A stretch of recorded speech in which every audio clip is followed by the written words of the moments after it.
para mapasok po siya sa high honor.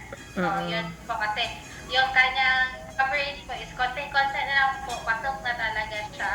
So, Okay. yun po.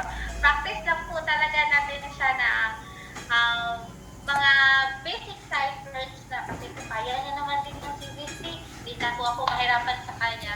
Practice po natin siya ng CVC. So, ay practice lang po natin siya ng mga basic ciphers, tsaka basic sentences with basic ciphers. Okay. So, yun ma'am. As for now, so easy is top 1 pa rin po sa kanilang class. Wow. So, yun po. Like Yogi. So, hi, Zoe! Hello. So, yun po, ma'am. Good morning! Good Morning. Easy. Not easy. So, yun. So, again po, congratulations. And also, ma'am, thank you so much for sending assignments, books, and activities here in school and sending to me. Thank you so much, ma'am. Again, congratulations. Thank you.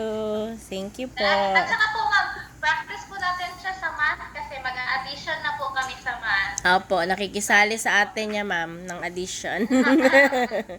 Sige po. Yes, we do. Thank you po, ma'am. Thank you. Thank Yun you. po, push na lang po natin para makapasok na po siya sa high honor. Kasi nag-ask po ang kanyang general average. Okay. Push na lang po ako. Thank you po. Thank you. Thank you. Congratulations po. Thank you po. Ayan na.